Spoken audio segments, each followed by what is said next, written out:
Je vote pour la science avec Pascal Lapointe et Isabelle Burgon.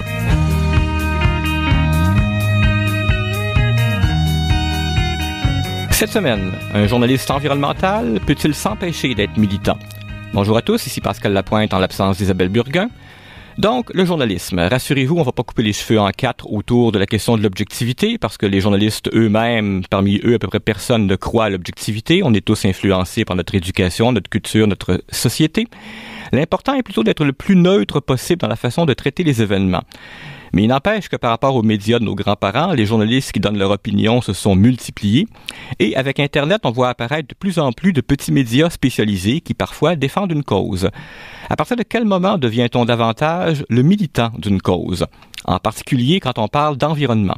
On va en parler avec deux journalistes, un de chaque côté de l'Atlantique.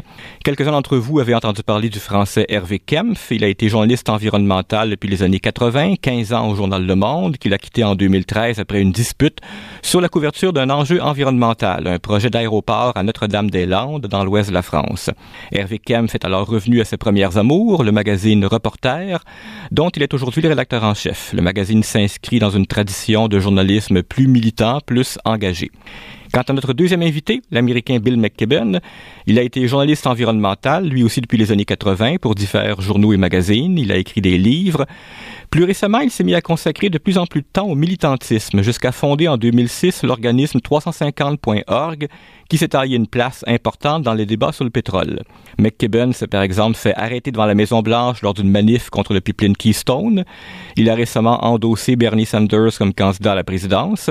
Et lorsque sa signature apparaît dans les magazines, c'est plutôt pour des textes d'opinion, comme son appel en 2014 à une action majeure sur le climat, qui est devenue la Grande Marche de New York de septembre 2014. On pourrait donc croire que Bill McKibben lui-même considère aujourd'hui avoir franchi la ligne entre le journalisme et le militantisme. Eh bien, surprise, lorsque je lui ai posé la question en décembre pendant la conférence de Paris sur le climat, il a rétorqué qu'au contraire, il se considérait comme journaliste. No, I'm still very much a journalist. I mean, that's how I earn my living mostly, and I write for Non, je suis encore en grande partie un journaliste. Je veux dire, c'est surtout comme ça que je gagne ma vie. J'ai écrit des gros papiers pour plusieurs publications, le New Yorker, Rolling Stone, mais je suis aussi un activiste. Je ne prétends pas être objectif à propos des changements climatiques. Je ne veux pas voir la température continuer d'augmenter et assister à la fonte des calottes polaires, et ainsi de suite. Donc, en ce sens, je prends position.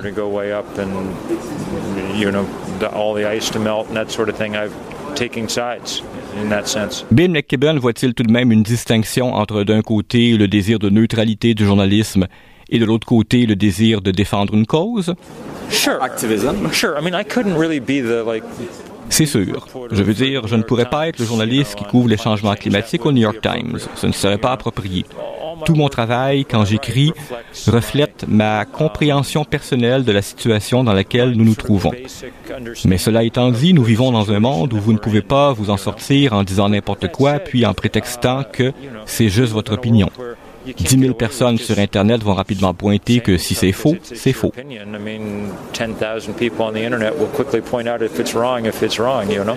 On se tourne à présent vers la France. Hervé Kempf est rédacteur en chef de Reporter, le quotidien de l'écologie. Bonjour, M. Kempf. Oui, bonjour.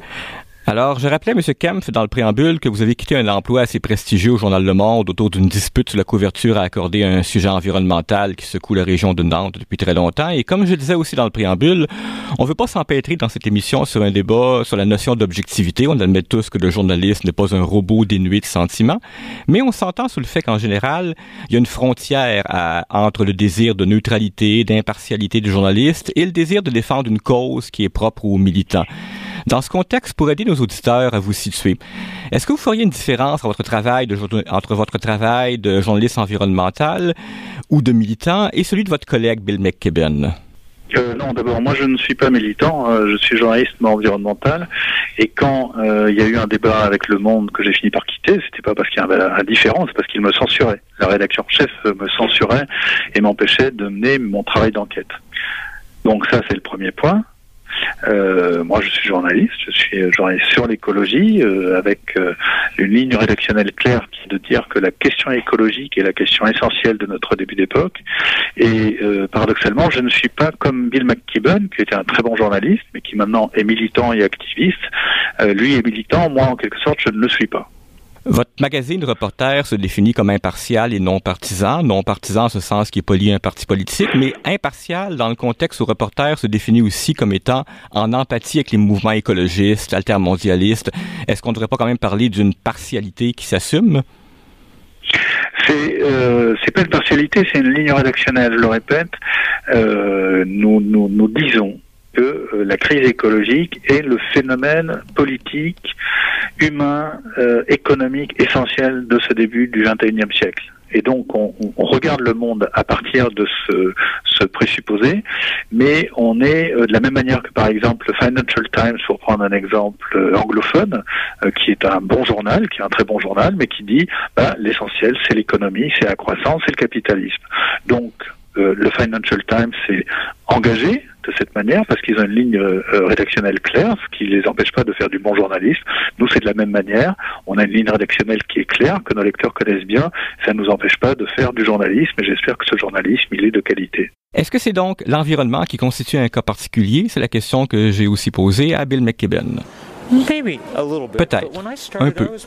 Mais quand j'ai commencé, je me disais juste que les changements climatiques, c'était une grosse histoire, la plus grosse histoire qu'il y ait jamais eu. Et j'étais toujours surpris de voir que si peu de gens l'aient vu comme une histoire qui valait la peine d'être couverte. Ça me semblait tellement évident que ce soit une chose qui touche à tant d'aspects de la société et de l'économie. Alors, même si j'avais été un journaliste neutre et sans opinion, ce serait resté quelque chose de fascinant à couvrir. Monsieur Kempf, Monsieur McKibben, effectivement, disait quelque chose de similaire à vous lorsqu'on lui demandait est-ce que l'environnement constitue un cas particulier, autrement dit, parmi les autres sujets que peut couvrir un journaliste, comme le sport ou la culture.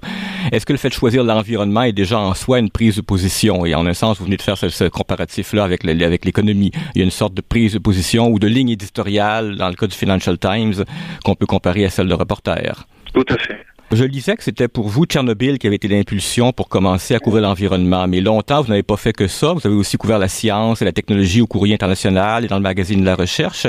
Quelle différence feriez-vous entre ces sujets-là et l'environnement? En fait, parce que effectivement, j'ai été journaliste scientifique avant de plonger totalement dans l'environnement. Et en fait, la science, l'écologie est à la base d'une science, et la question environnementale ou la question écologique se pose beaucoup à partir de la science. C'est sans doute le seul par rapport à l'économie ou par rapport à la politique ou même par rapport au sport que vous citiez, c'est sans doute une des seules activités collectives où on parte d'une interrogation scientifique. Si par exemple on prend l'exemple du changement climatique, c'est une préoccupation qui maintenant concerne l'ensemble de la planète et quasiment toutes les sociétés humaines et un très grand nombre de gens en sont conscients. C'est une interrogation qui à la base est née de la science et donc de l'interrogation scientifique. Et de ce point de vue-là, le journalisme scientifique et plus globalement la science prédispose en quelque sorte à s'intéresser à l'environnement et à considérer que l'environnement est vraiment un sujet absolument central pour la destinée de la société humaine en fait. Vous avez l'occasion de côtoyer forcément des jeunes journalistes dont certains s'intéressent à l'environnement. Une partie de la problématique auxquelles vous êtes confrontés, c'est pas ce qu'on leur enseigne dans les écoles de journalistes. Qu'est-ce que vous leur dites lorsqu'ils sont confrontés à des questions sur lesquelles ils seraient tentés de prendre position en environnement, bien sûr? Écoutez, on a la chance, moi j'ai la chance parce que j'ai un certain âge, je suis pas âgé, mais enfin je suis plus proche j'ai plus de 50 ans, et j'ai la chance de travailler avec des jeunes journalistes qui ont au maximum 31 ans, enfin on a heureusement quelques vieux briscards dans l'équipe qui nous filent des coups de main et qui sont bien utiles, mais le cœur de la rédaction c'est des jeunes journalistes de 25, 27, 28 ans, 31 ans, qui sont très professionnels, qui sont tout à fait d'accord avec ce que je vous ai dit au téléphone, et on a le souci de faire des bonnes enquêtes, de demander toujours un avis contradictoire. En même temps, on a le point de vue, je vous ai expliqué, que c'est celui de la ligne rédactionnelle. Et en fait, leur problème, c'est pas tellement un problème de point de vue, c'est le problème que les jeunes journalistes en France, en tout cas, je ne sais pas ce qu'il en est au Québec, ont du mal à trouver du boulot. Et où est-ce qu'ils vont trouver du boulot? Ils vont trouver du boulot dans tous les médias qui sont possédés par des milliardaires, par des entreprises, et où on va en quelque sorte leur faire dire et les faire travailler sur des sujets peut-être que nous on considère comme moins importants. Donc la question c'est plus, et une de nos ambitions à un reporter, il y a d'autres lieux j'espère, c'est de d'offrir des possibilités pour que des jeunes journalistes puissent travailler dans des enquêtes sur l'environnement, sur l'écologie, sur ces sujets, plutôt que d'être obligés de ressasser des questions économiques, politiques, sportives, vues sous le spectre en quelque sorte néolibéral qui préside, en tout cas en France, à la majorité des médias.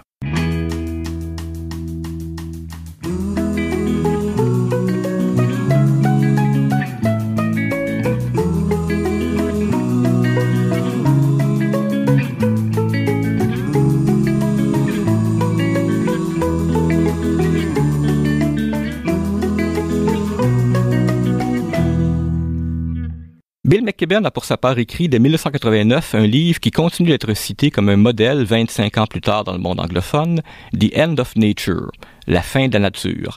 C'est le premier ouvrage de vulgarisation sur les changements climatiques. The book had two parts. One, it was the first Le livre avait deux parties. L'une était en quelque sorte le premier vrai reportage sur les changements climatiques. Alors il fallait que je mette tout le monde au diapason sur ce que nous savions. L'autre moitié était un essai philosophique, presque théologique, sur ce que ça veut dire que nous soyons si nombreux sur cette planète et que nous ayons un tel impact. Alors ça donnait un livre qui était un étrange hybride. Tout cela n'est pas le genre de réflexion qu'on enseigne à l'université aux futurs journalistes. Comment voit-il son rôle?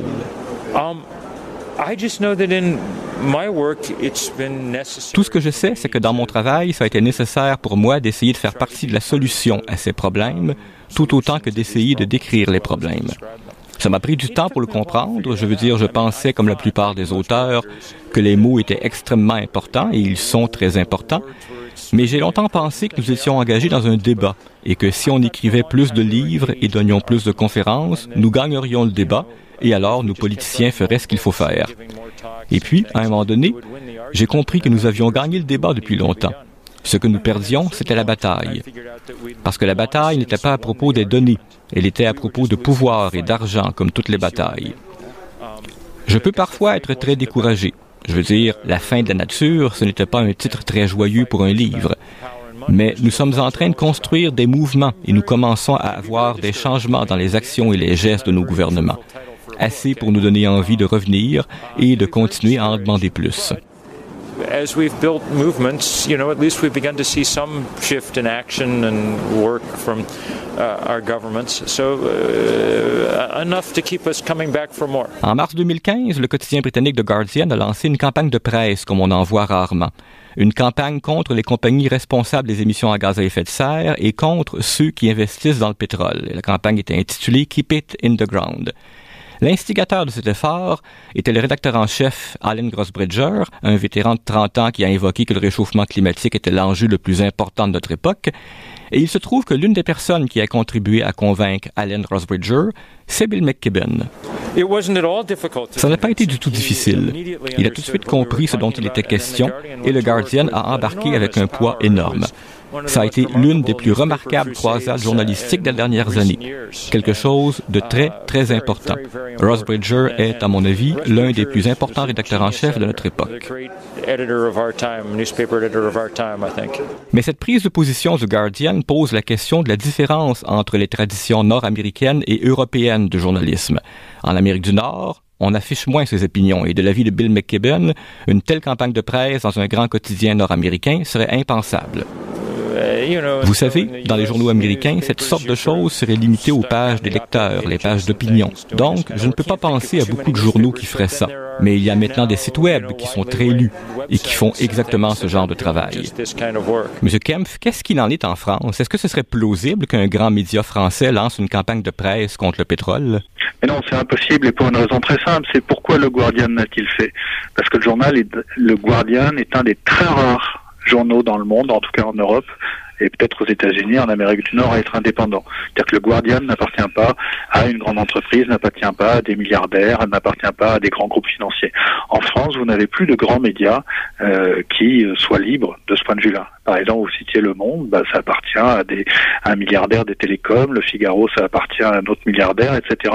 Évidemment, ces gens-là ne vont pas prendre position contre des grandes entreprises qui sont à la source d'émissions de gaz à effet de serre très importantes. Pour pouvoir faire ce qu'a fait le Guardian, il faut être indépendant. Et pour faire de la bonne information, en fait, il faut être indépendant. Comment voyez-vous dans ce contexte-là le rôle de petits médias comme le vôtre? Je vous entends déjà dire à l'avance qu'il est indépendant, mais il y a aussi un manque de ressources financières. Comment voyez-vous l'avenir des petits médias face à ces grands médias? Écoutez, d'abord on est petit, on est modeste, on sait où on est. En revanche, on ne manque pas de ressources financières, au sens où on a un budget très limité, mais on fait très attention. Et je croise les doigts, mais pour l'instant, on a 6 mois de trésorerie. Et bizarrement, alors qu'on n'a pas de subvention, on n'a pas de tous ces procédés qui, en France, en tout cas, permettent de soutenir des gros médias comme ceux dont on parlait, on a une situation équilibrée. Alors que bizarrement, la majorité des médias qui appartiennent à ces milliardaires ont des résultats d'exploitation qui sont déficitaires. Donc, ça veut dire... On a d'autres amis et d'autres médias qui sont dans la même situation. Ça veut dire que, il y a une aspiration des citoyens, une aspiration du peuple, une aspiration des gens à lire et à soutenir une information qui soit libre de ces grands pouvoirs économiques, de ces grands pouvoirs financiers. Alors, je suis toujours très prudent. On est modeste. On sait où on est. On sait aussi que la bataille n'est pas gagnée. Mais enfin, pour l'instant, on peut travailler sereinement en n'ayant pas le couteau sous la gorge sans arrêt de la fin des fins de mois. Et par ailleurs, il n'y a personne qui nous dit vous devez écrire ça, vous devez écrire ça. Nos maîtres, en quelque sorte, ce sont nos lecteurs et nos lectrices. Et j'espère que ça va continuer comme ça. Oui, l'avenir va certainement être houleux pour vous et pour beaucoup de médias comme le nôtre. On vous souhaite une bonne continuation. Donc, M. Kempf, Hervé Kempf est rédacteur en chef du magazine Reporter. Ça s'écrit TERRE, le quotidien de l'écologie. On va mettre un lien sur notre site web ainsi que vers l'article que vous aviez écrit en septembre lorsque vous aviez quitté Le Monde. Je vous remercie, M. Kempf. Merci beaucoup, c'était un grand plaisir. Au revoir. Au revoir.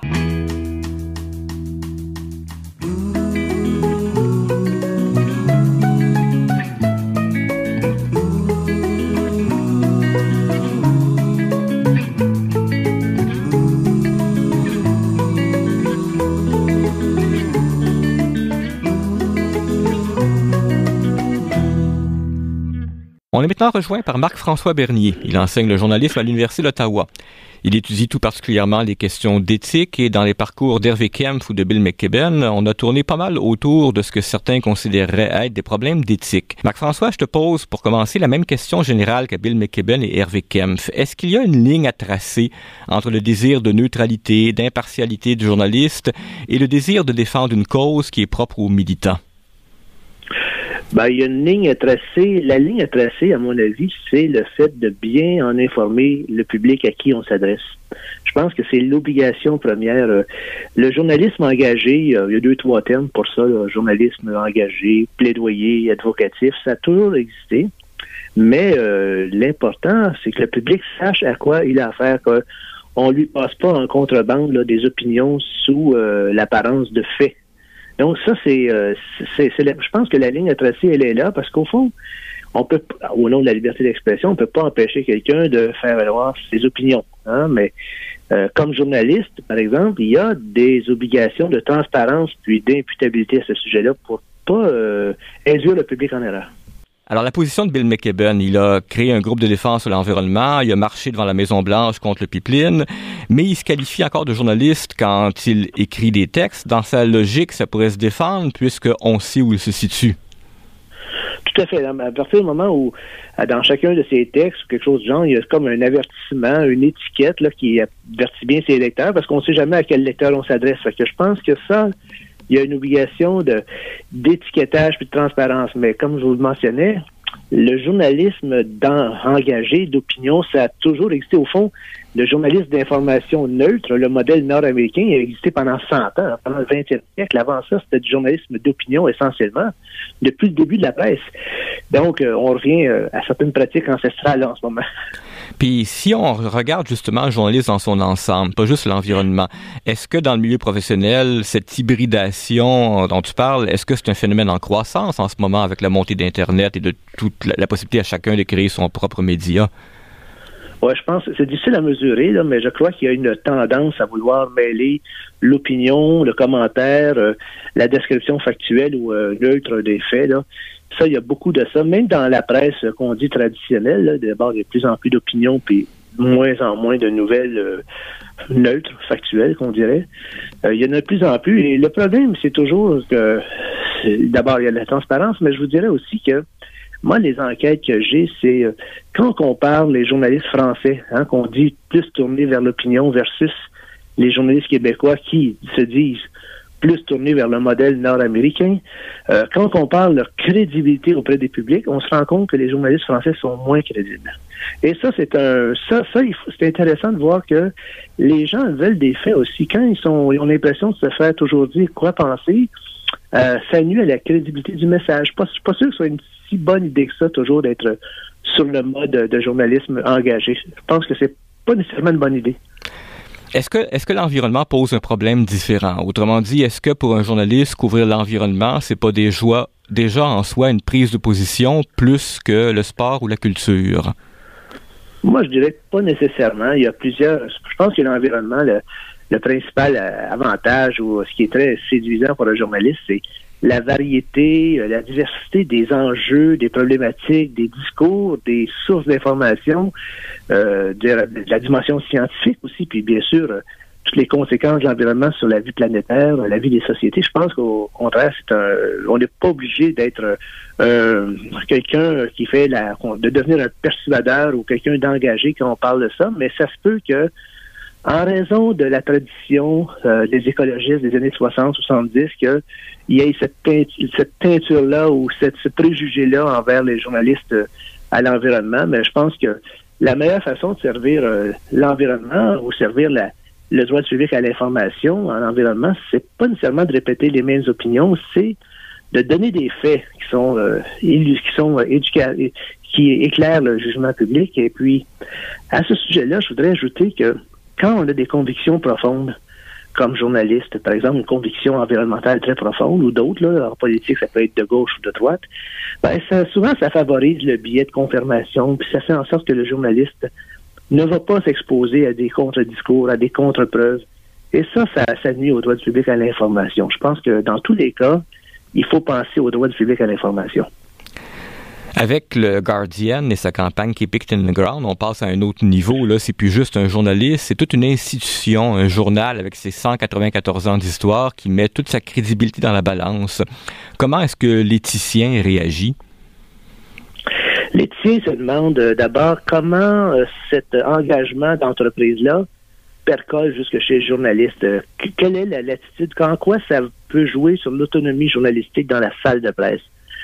Parce que, comme je mentionnais, s'il y a des faits qui contredisent la position du média, des recherches nouvelles, par exemple, des prétentions nouvelles, qu'est-ce qui arrive avec ce contre-discours-là? Est-ce qu'on l'enterre, c'est le cas de dire, est-ce qu'on le met quelque part au fond du journal pour pas que personne ne le voit? Ou on accepte de reviser un peu notre position en tenant compte des données probantes nouvelles qui viennent de sortir? Tu mentionnais la différence entre les traditions nord-américaines et européennes de l'information. Le Québec s'inscrit plus dans la tradition nord-américaine où on vise plus la neutralité. Est-ce que dans ce contexte-là, ce serait inimaginable au Québec qu'un grand média aille aussi loin que le Guardian est allé? Le Québec, c'est une société où il n'y a pas beaucoup de médias en partant. Donc, à la limite, ça pourrait être même sur le plan du marché, là, peut-être une option intéressante. Il pourrait aller chercher une clientèle particulière, mais je suis pas sûr qu'il ferait plaisir à certains grands intérêts économiques et politiques. Moi, je préfère que les médias soient vraiment au service du droit du public à l'information plutôt que d'une cause. Je pense que la seule cause des médias, c'est de bien informer le public pour qu'ils puissent prendre les meilleures décisions possibles. Et sinon, les médias deviennent, des persuadeurs de plus dans l'environnement, et c'est pas ça qui manque, les persuadeurs. Il y a toute une industrie de relations publiques qui existe. Il y a les compagnies qui font ça, bref, des messages de promotion de certains enjeux, c'est pas ça qui manque. Je suis pas sûr, moi, que les médias, c'est le rôle d'être des gens qui vont battre le tambour, là. Je pense que c'est plus des gens des entreprises qui devraient nous protéger, nous, contre les messages persuasifs qui ne reposent pas sur des données probantes. Surtout en environnement, parce qu'il y a des grands enjeux, des grands intérêts qui sont en conflit là-dedans. Pourtant, tu disais au début de l'entrevue on risque de voir de plus en plus de journalistes engagés, en toute logique, peut-être de plus en plus de petits médias engagés à l'heure d'Internet. Mm-hmm. Qu'est-ce que tu vois dans ta boule de cristal dans les 10-15 prochaines années? Ce que je vois depuis quelques années, puis ce qui s'en vient, c'est vraisemblablement ce que j'appelle un éclatement des formes de journalisme. On parle toujours du journalisme au singulier. Moi, j'en parle de plus en plus au pluriel. C'est-à-dire qu'il va y avoir encore des journalistes qui sont très dédiés, en bon français, à l'intérêt public, aux questions démocratiques. Il va y avoir beaucoup de journalistes qui vont se tourner vers l'opinion, vers la persuasion. Et ce qu'on voit de plus en plus, c'est deux autres formes de journalisme. Un tourné vers le divertissement, puis l'autre vers le journalisme de promotion. Là. Et puis, faut comprendre qu'avec la situation économique des médias, les contenus plus divertissants, les contenus plus de promotion vont probablement servir à subventionner le journalisme plus noble, entre guillemets. Et puis, je crois que dans ce tableau-là, les journalistes engagés pour l'environnement vont se retrouver vraiment dans la catégorie du journalisme de persuasion. Et ça, je ne sais pas si, comme je l'ai mentionné, comme j'ai déjà mentionné, la crédibilité des journalistes peut être affectée beaucoup. Puis ça, la crédibilité, c'est le fonds de commerce des journalistes. C'est bien beau avoir une opinion, mais si il y a de moins en moins de gens qui veulent la consommer ou s'y exposer, je suis pas certain qu'on a rendu un grand service d'abord au journalisme, et puis après ça, au droit du public à l'information. Très bien, bien. Je veux te remercier Marc-François Bernier. Il est professeur au département de communication à l'Université d'Ottawa, auteur de livres et d'articles à l'usage des professionnels du journalisme. Mais son dernier livre, dans un tout autre registre, a eu un beau succès de librairie. Il s'agit de l'ouvrage Foglia l'insolent sur le journaliste Pierre Foglia de la presse, donc qu'on qualifie de journaliste le plus marquant des 50 dernières années au Québec. Et c'est un journaliste, justement, dont les écrits fournissent, je pense, une abondante matière à réflexion à quiconque s'interroge sur la frontière entre le journalisme et le pur et dur et l'opinion. Donc, merci Marc-François Bernier. C'était fort intéressant. Merci. On laisse le mot de la fin à Bill McKibben. Quel conseil donne-t-il à de jeunes journalistes quant à savoir s'ils devraient ou pas franchir la ligne entre le journalisme et le militantisme? J'ai enseigné à beaucoup de jeunes journalistes environnementaux et je leur dis toujours que c'est OK d'être aussi un citoyen.